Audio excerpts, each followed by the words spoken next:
এটা কি ফল দেখো, বড় বড় মৌমাছি আছে এখানে। এই বাবারে,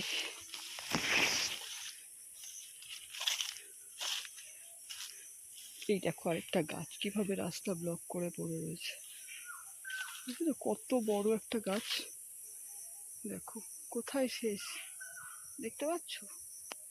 কোথাও শেষ নেই। দেখো সামনে আরো গভীর জঙ্গল।